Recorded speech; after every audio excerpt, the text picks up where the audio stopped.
on. Take 256 of trying to do an intro to your podcast with 2 out of 3 dogs. Welcome to WTP, which stands for, Jamie? Stands for What the Pluck. What the Pluck. This is season 5, episode 6. Thank you to all you amazing listeners. Because you know what? We're going global. We are. If you've seen on his Instagram the other week, well, not other week, maybe last week, I looked at where people were listening to us. And it's literally... How do people even understand us there? I know.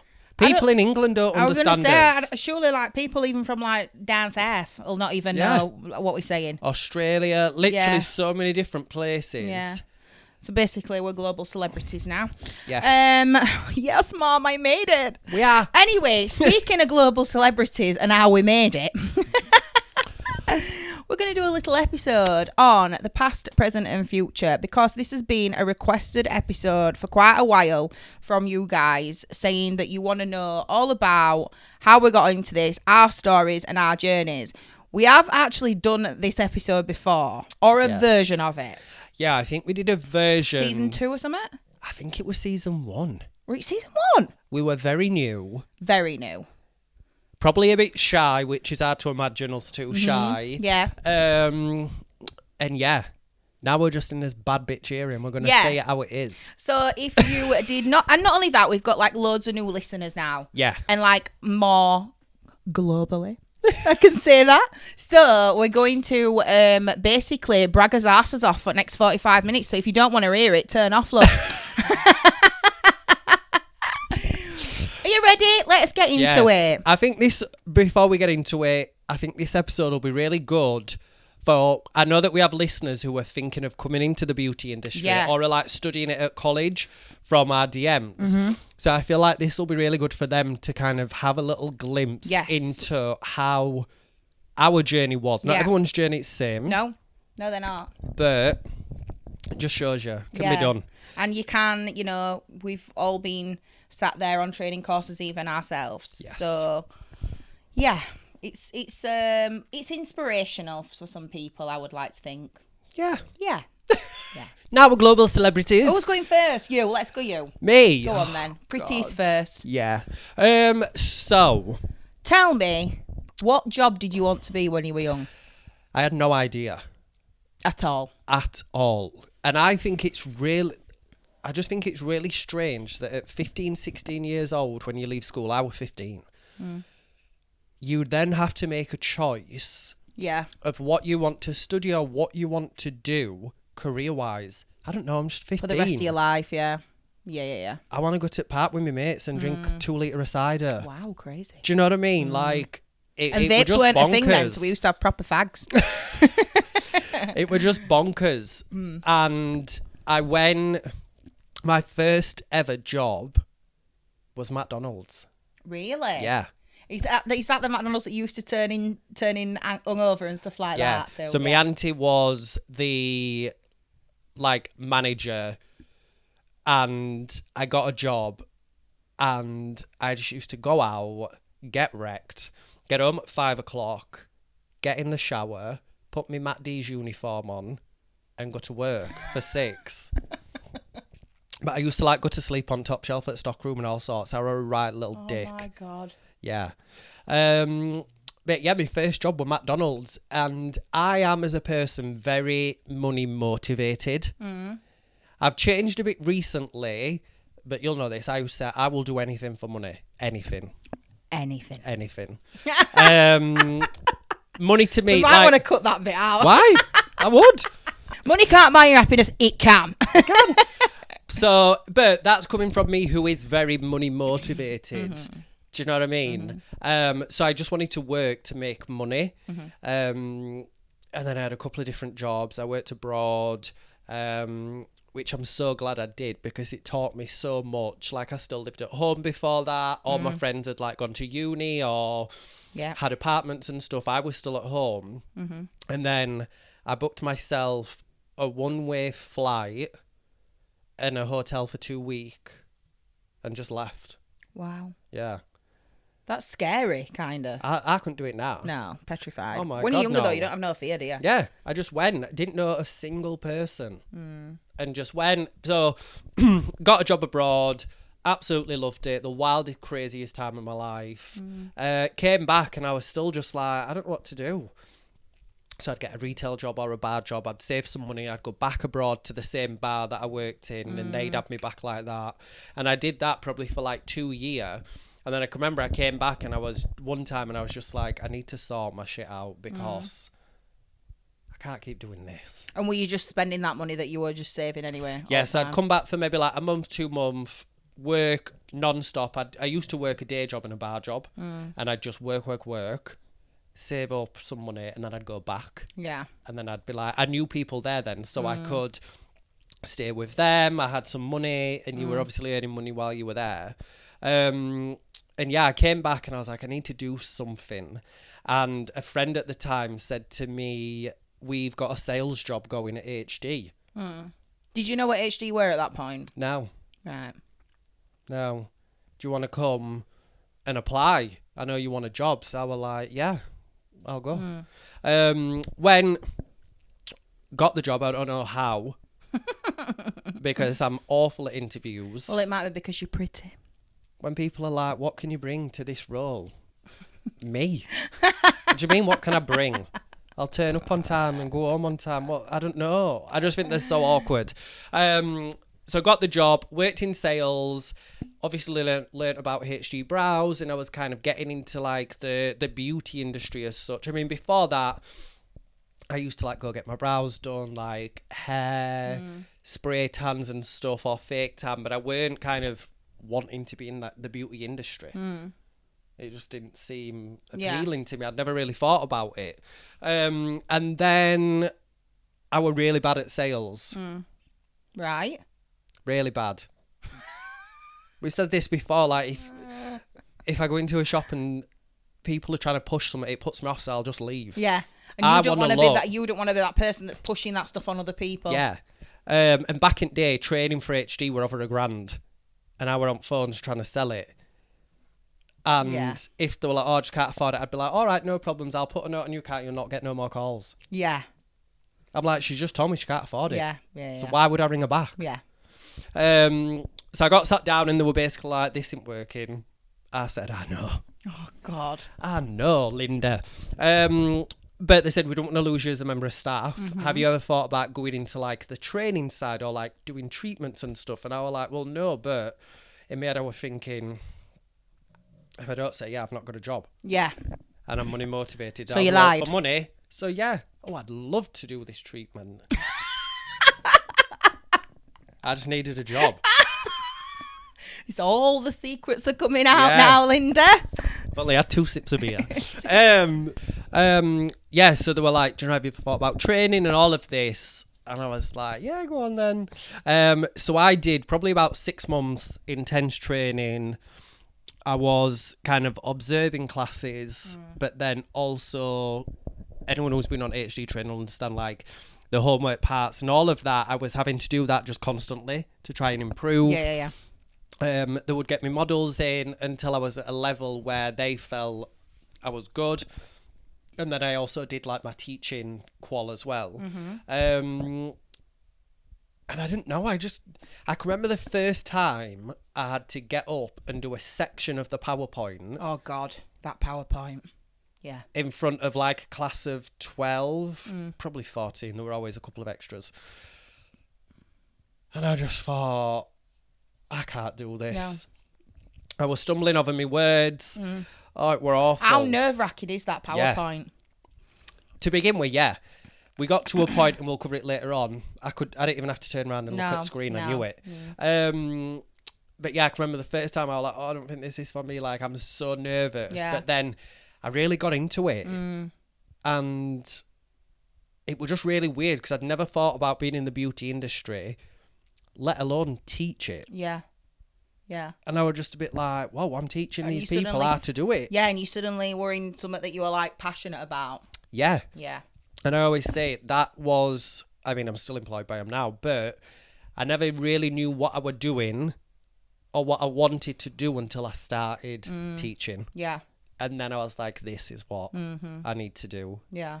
But how did you get into it? Right. Well, you were bleeding born into it. I were born into it. Okay. I was. If nobody's listened to an episode that we did with my mum, go and listen it with Anne Thacker. My mum is pretty much like a beauty icon.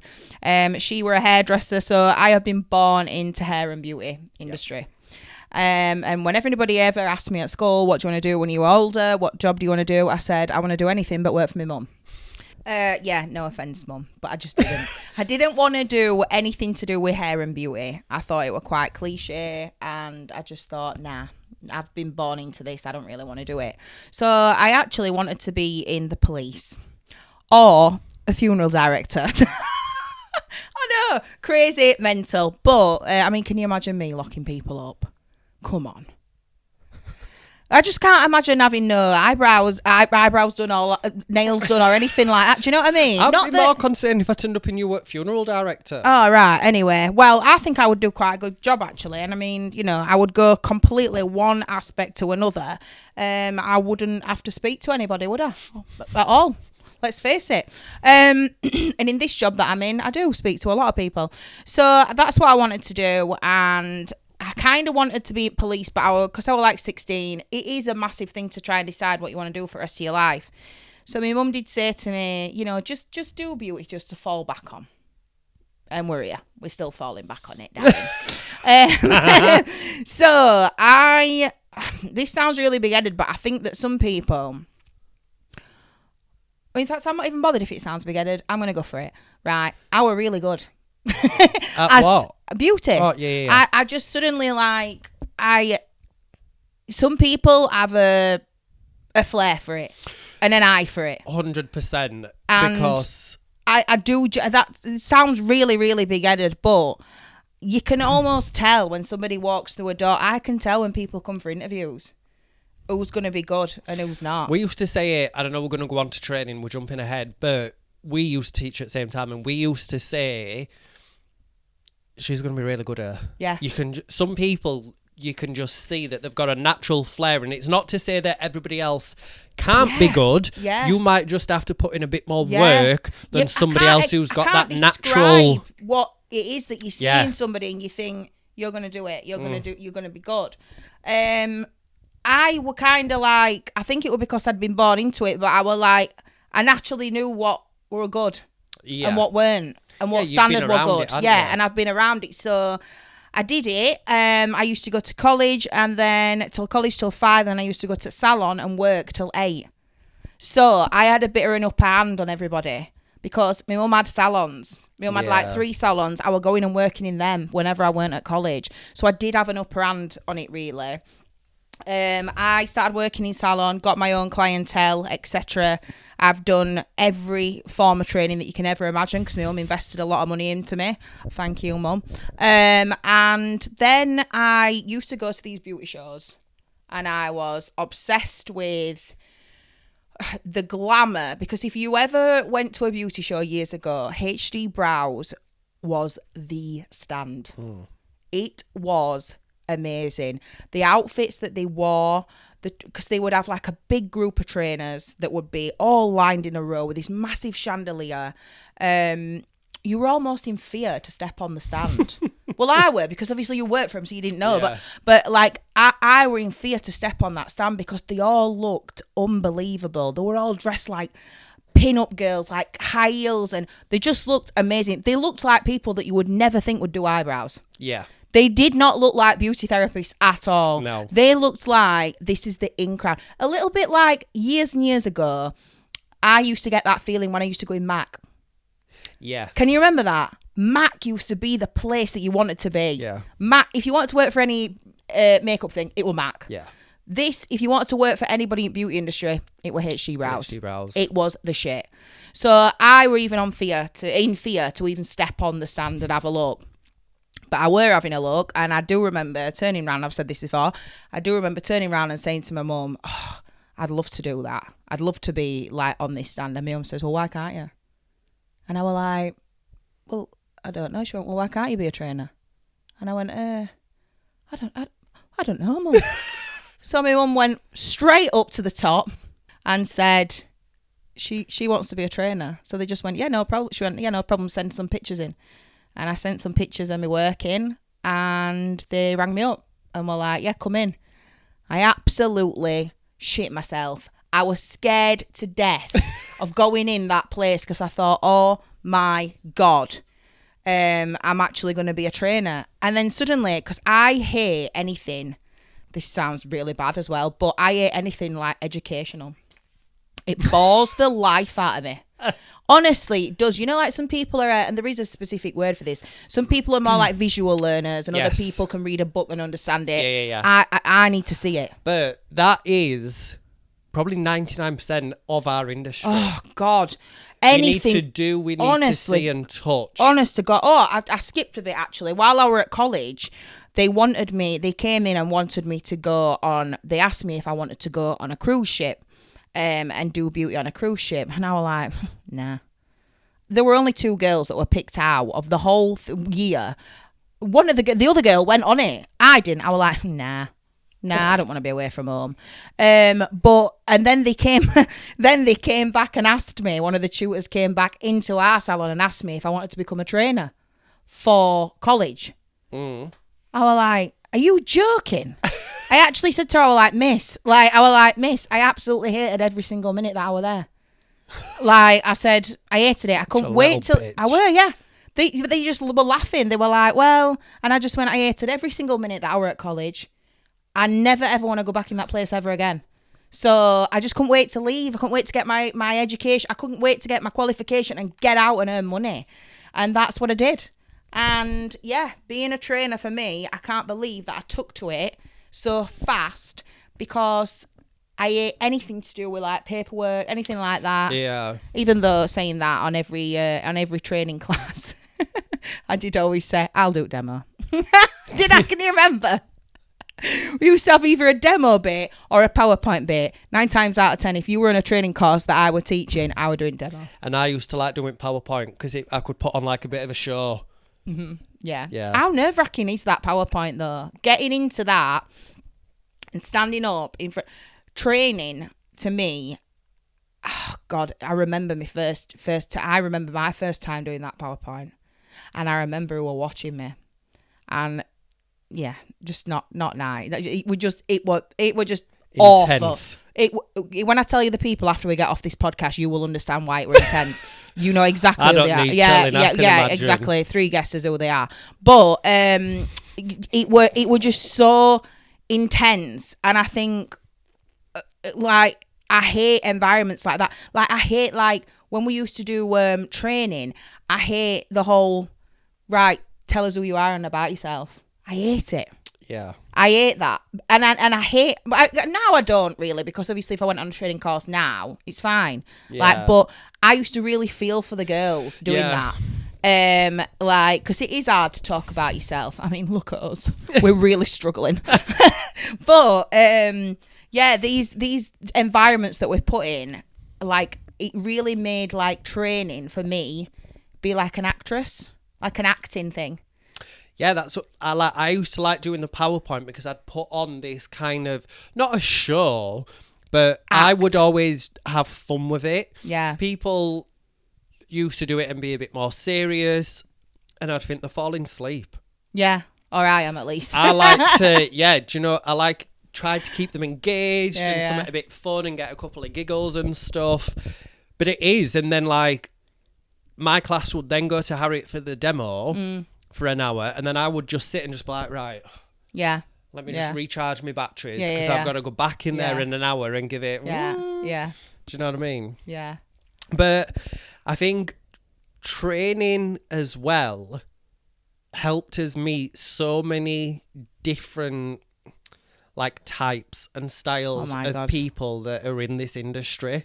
Oh yes, 100%. Like I used to get,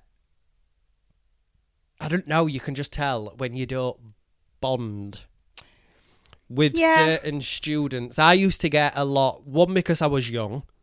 Yeah. I was male. And I weren't going to say that, but 100% because you're male, yeah. Yeah. Yeah. And I mean, oh God, mid-20s when I was teaching. And I had Linda, who's been in the industry for 25 years, and she's got this little 25-year-old lad. Yeah, trying to tell her how to do brows when she's done it from college. Yeah.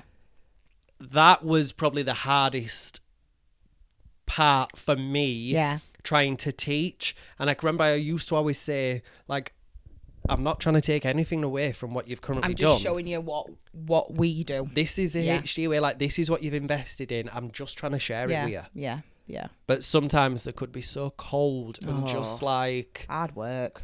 Frosty. Can I have her? Yeah. And I'd be like... Yeah. Harriet, get over here. Sort her out. They never wanted to have me, love. They never put us on a training course together after first year. Honest to God, however we didn't get sacked at that job working together, I don't know. But do you know what? We must have taught thousands of girls. And guys. And guys, and guys. We've taught all over the UK. Yeah. And we have had the most amazing time. At one time we did have a manager. Shout out Carly. Carly, the best manager ever, Carly. We weren't she? I know exactly what you're thinking of. Don't tell the story. We'll say it after.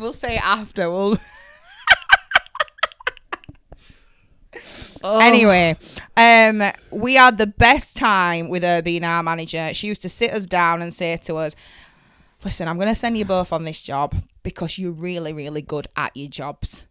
But please, you're just not good when you're together. Your job. So we're like, yeah, that's fine. No worries. Absolutely no worries about it. And we did used to go and have a hell of a lot of fun with it, but we did used to get the job done and get really good feedback. So, yeah. Yeah, so we had the best time teaching. We did. Like, if you think back to some of the like Rachel Keeley, how much fun did we have with her? Yeah. And like Nessie. Yeah. There were some really good people. Monique. Yeah. We've had some really good Michelle Bell. I would literally just about to say shout out Michelle Bell. She were like the HD Brow Bible. Yeah. She knew everything and she knew it inside out. 100%. Yeah. Yeah. Yeah, she did. She helped train me a lot. Yeah, me too. So yeah, shout out Michelle. Yeah. But yeah, I can remember starting. So obviously I did my training, made some amazing memories, and we had the wildest times. We did. We had the best time. Like we taught and we taught good, but we also made sure that we made some amazing memories along the doing way. it. We did. Yeah, and because HD then were going up and up and up and up, we were going everywhere, doing everything, meeting everyone. It were a constant go, go, go. And me at the time, I was only a part-time trainer, self-employed. Yeah, we went all over and did some amazing things. Everything. And I think, like you said, because it was growing so fast, I can always remember thinking to myself, I can go places with this. Yeah. Say yes to everything. I were advised that. And that's exactly what I did. I was advised that by somebody in that, in that place. Say yes to everything. And I did. And wow, I had the most amazing time, but I've never worked so hard in my life. Yeah. Yeah. It was exhausting because I was working, so I was teaching for HD Monday, Tuesday, and then Wednesday, Thursday, Friday, Saturday, I were in salon. But sometimes if I would needed to work on a Monday teaching in London or whatever, I would have to set off on Sunday. Yeah. So I was working basically like 7 days a week. I was doing that for like 5 years. We had his own like branded cars. Can you remember the little minis with stripy roof?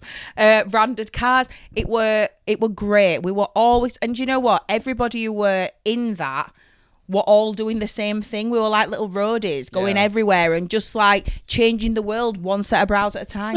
We went to some amazing events, and the memories that I have is just from that is just amazing. Yeah. But it were hard work. Definitely. And I think a lot of people think, you know, they saw the whole glamorous thing on, well, we didn't really have Instagram then, did we? It were more like Facebook and stuff like that.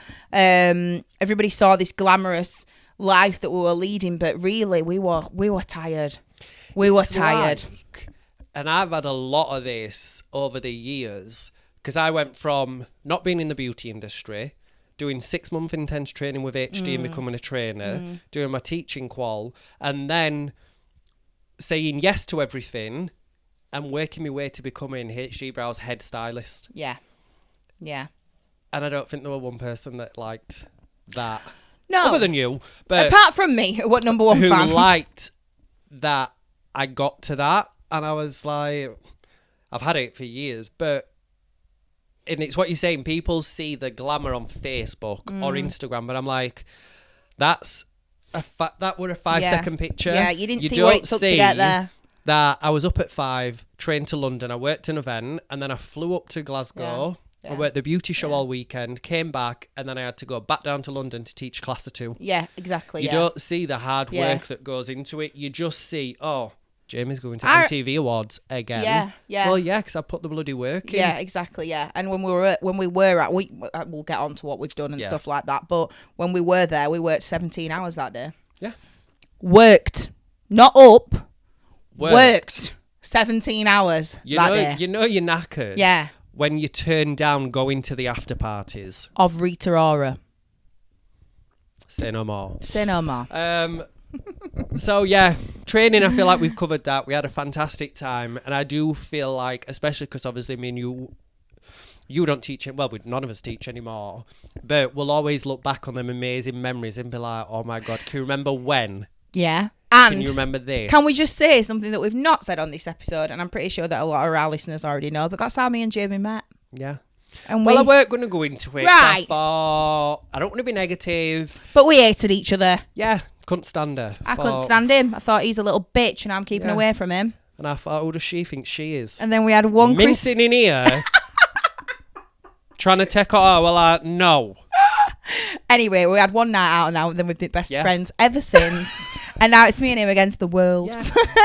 Yeah. Crazy. Thanks. Do you know what? Shout out to HD for the memories, but also thanks for bringing me my best mate. You can tell he gets uncomfortable when I get all sentimental. Ooh. Anyway, events that we've done, let's name them. So, God. MTV Awards twice, just because that's at the top of my head. Yeah. Were it London we and you did it? Yeah. Yeah. We did the brows backstage for the MTV Awards. Do you know what reminds me of that? Steph London. You got a new girlfriend, and it's hurting me. Yeah. Me. That song had just come out. She were popping off. We had her best friend, her kid. Can you remember at Stand? Yeah. She came by. I were gobsmacked because Stormzy fell off a skateboard and onto me, and I were like, "Oh, sorry, babe." I were like, "It's all right." I was like, "Oh my God, Jesus!"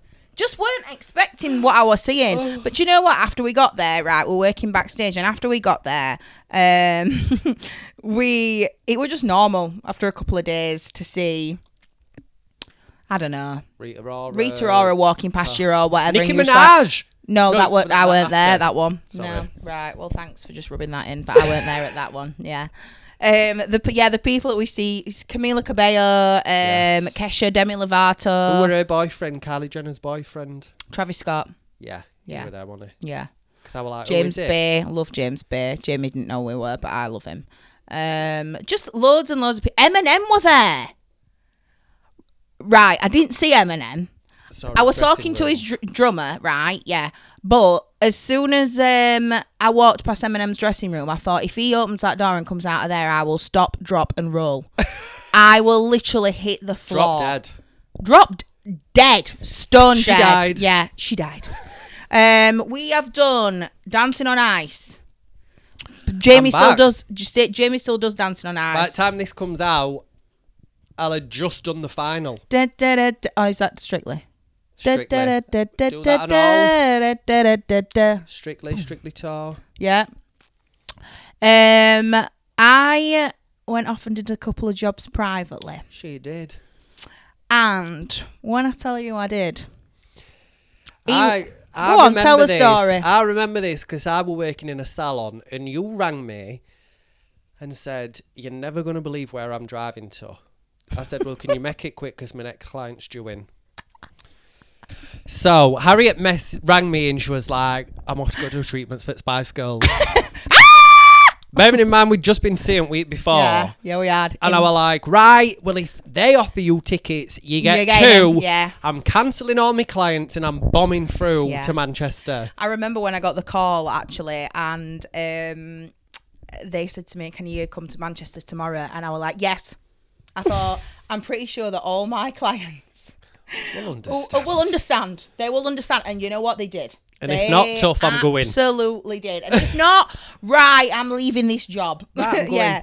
But amazing time. The little girl in me who went backstage and did them treatments and was sat in there, very Spice World dressing rooms.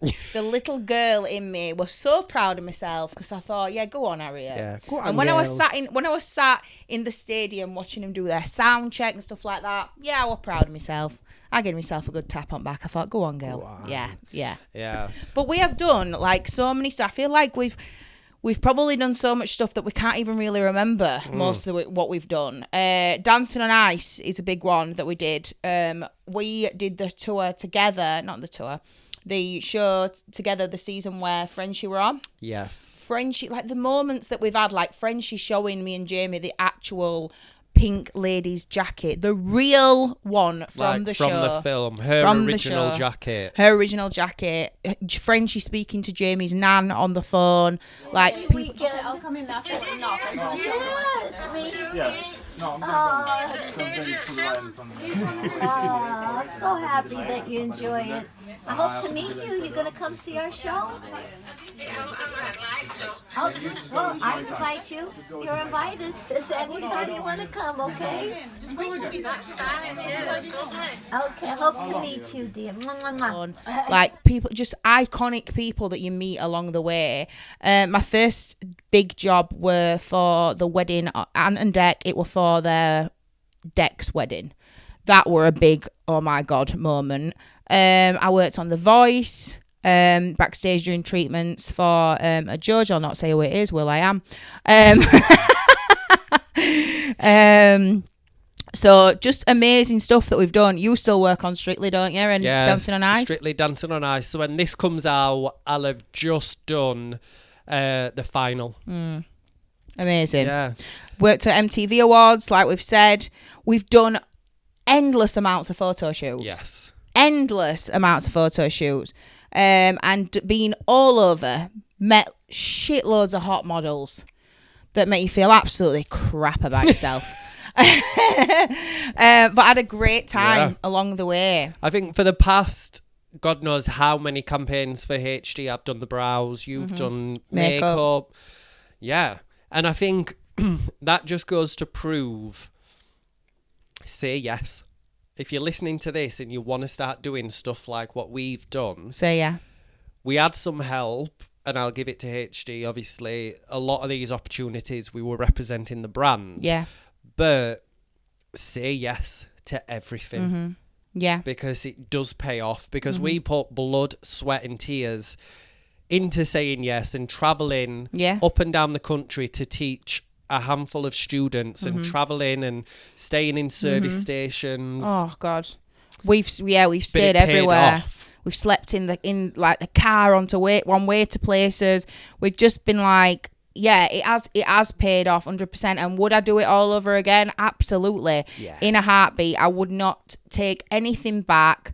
When we used to work at beauty shows and stuff like that on stands for hours and hours, and when we went to MTV Awards and we were working 17 hours a day, so much hard work that me and Jamie would get in the hotel room and just sit with his feet in the bath. Can you remember? Checking his phone. We got in after one night at the MTV Awards. We ran a cold bath We both sat on the edge of the bath with our feet in and did not speak a word to each other for probably about 45 minutes. Yeah, just checking his phones because we'd And not then we seen went him to all bed. day. Yeah, yeah. And that night we were asked if we wanted to go to Rita Ora's after party, and we said no. Yeah.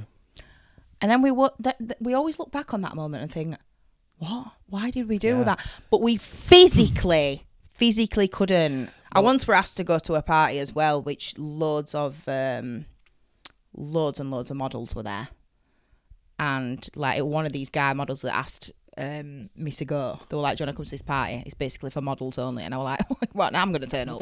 Bloody hell! Can you imagine? Who's this? Oh, she's makeup artist. But I didn't go to that because I was just like so knackered. Well, I remember when we turned down Rita Ora's party, I did the MTV Awards the following year, and I actually did it with Poppy Ellis. So she is one of the founders of Saint and Serenity. So we went to, oh my God, Bilbao, Spain. Oh, yeah. Well, yeah. We did it. Nicki Minaj was there, Lindsay Lohan, Little Mix, just like mental people. And it got to the show day. And after the show, we got invited to the after party. And Were you as tired? And were you thinking, I'm not going? Yeah. Did you go? I'd been at Lychee Martinez. Yes! Remember them? Yes, Lychee Martinez, yeah. And it was with Laura Robinson, who does our PR now for the podcast, but she worked at HD. So there was me, Laura, and Poppy. And I said to Laura, I was like, last year we turned down Rita Ora's after party because we were all so knackered. I know we're knackered, but we've got to go. Whose were it? It was put on by MTV. Oh, right, okay. But I can remember we walked out through like all the backstage bit. And there were just rows of blacked out cars waiting. Just to take you. We got in a blacked out car and we were like, we were just working. Yeah, like, we're not celebrities. We're not the celebrities. We're like, yeah, it's fine, you're going to after party. We're like, yeah, so we got in this blacked out car and drove to after party. What were it and like? That's just mental. There were drag queens dancing, free bar, Lindsay Lohan were literally there. Then I can remember going to the toilet and there were a full-on DJ. In the toilet? In the toilet, and people just raving and dancing in the toilet. Wow. Just mental. Wow. But, I mean, we only stayed probably 2 hours because we were knackered. But I was like, we have to go. Because things with like MTV Awards, they're about 3 days long. Because they have obviously like, they have, everybody gets there and sets up. Then the day after's like their dress rehearsal or whatever, and then there is the actual show. So it is like a long, like you're working like 4 days. Straight through, and you cannot sit down or leave. No. Until everybody's gone. Yeah. No. But that was just a little look into what we've done. I'm sure we've missed absolutely tons, but we don't want to keep bragging. I actually don't work for HD Brows anymore. I am now obviously an owner of a salon that I was working in, one of my mum's, and I own it. So yeah, and I've got enough going on. I still do things on the side, still do private jobs, and still do like clients and stuff like that, private clients if it were like VIP or whatever. And I do photo shoots and things like that. But I don't do any teaching. But, never say never. Who knows? Never say never. Who knows? I would like to think that I weren't going back into teaching, but who knows? We'll see. Yeah. And then I feel like now, obviously with us starting the podcast, it just feels like a progression. It's like the next thing for us. Yeah. We've taught so many different people. Yeah. We both in the industry, but we're from, like, you were born into it. You do all aspects. I specialise in certain aspects. But we've had some wild, amazing, crazy experiences.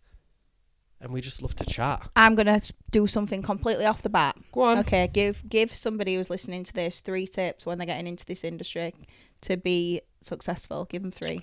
Say this all the time, be your own biggest fan. Don't, kind of play yourself down. If you believe you're the shit, you'll be the shit. I went into it not having a clue what I was doing, but I was like, I'm going to pretend I do. I'm going to pretend I do, and I'm going to be good. Yeah. So yeah, be your own biggest fan. Say yes to as many opportunities. Even if I mean, mine's been a bit different because I've worked with obviously HD, but if we take the pod for example, at the very beginning, season 1, we were doing a lot for free. 100%. Because we were saying yes to everything. And do you know what? I've done a lot of stuff for free. Yeah. Even for celebrities. Yeah. I've done it for free. Like a lot of stuff. And people look at you and think, God, this life's amazing what you're living. Is it though? Well, yeah, but that would be full day gone. Yeah. And I didn't make a penny. Yeah. And half the time you can't say that you've done it. You can't advertise it because you've signed a contract saying that you can't. So there is a lot of people that we've done that we haven't been able to say because we've signed contracts. But yeah, say yes to everything. At that moment in time, it might not feel like it's going to pay off or that it's worth it. But think about yourself as a brand. Yeah. It's brand exposure and it will pay off in the long run. And then my final tip would be just to be you. Don't try fit into what you think is the norm, the trend, or what people want you to be. Just be you, because people are like you for being you. I think definitely if you are trying to get in this industry and be big, I would say say yes, be a yes person, but there is an extent, because if you feel like you've been taken advantage of or somebody is, or it's not going to advance your career, you need to weigh up and think, is this really going to better my career? Or am I just doing this to be a bit of a pushover and I daren't say no to him? Yeah. Work out what you're saying yes to. If it's going to make your career go bigger, or, you know, is that going to lead you to something else or whatever? Because, you know, all these jobs, you don't know who's there when you go and who's going to pick up on you and all that. Yeah. It's also like when you might do a treatment for a hairstylist. I have before. They'll then tell the clients. Do the Pussycat Dolls. Oh, yeah. So then the Pussycat Dolls are texting me. Yeah. Like, most famous person in my phone is the Pussycat Dolls. Yeah. Like, so you don't know what it could Yeah. lead to, who their connections are. Yeah. You've got to think you're not just doing the treatment for them, you're doing it for them. Mm-hmm. You're going to do a good job because you're your own biggest fan. Yeah. But also then, who are their connections? Yes. Yeah. Exactly. So definitely weigh up what you think is right for you. I would definitely say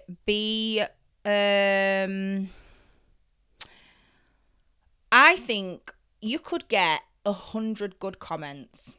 You could get 100 compliments. And I feel like this in life in general. If you get one bad thing, that sticks in your head. And it can really like affect how you are. You cannot, and my mum has said this to me before, you know, you can try, but you can't please everybody. Yeah. You will never be able to please. You can try your hardest, but there's always going to be one person that you're not going to be able to, Yeah. And I think if you're working for yourself, don't ever take your clients for granted. If you have got opportunities that are coming that are going to, you know, like take you fabulous places and stuff like that, great. But just remember, they don't always last forever. So don't take advantage of, as my mum calls it, your bread and butter money. Yeah. So your clients are your bread and butter money, and they're going to stick with you. And if they have had to rearrange for you because you've had a opportunity to go off and do this or whatever, make sure they know like how grateful you are for that, and you make it up to them. Yeah. Because they're going to be you have only got where you are because of the clients you've got sat in your chair in your salon. Yeah. And if you weren't practicing on them when you first started, you'd never be as good to go off and do these other people. Yeah. So yeah, try and stay as humble as possible. Try and make as much money as you can. But don't run yourself into the ground. Don't forget to have fun with it as well. Yeah. Yeah. That's it. That is it. And we said we were doing a quick episode, guys. We're looking at this. It's nearly an hour. There's a little bit to cut out, but it's nearly an hour. So apologies. I enjoyed that. I have. Been nice. And I hope we've not done your head in just talking about ourselves. Yeah. But hopefully it will inspire some of you. And if you are thinking about a changing career, there is so many different aspects to doing this industry. I mean, look at us. We've worked in salons, own salon with me now, podcasting, we've done presenting, we've done, photo shoot, everything. We've done everything, but it's all still under the umbrella of the beauty industry. Yeah. Teaching, whatever. Yeah. So it can be anything. You can take it in any direction you want to go in. Yeah, you can. Any direction. Mm-hmm.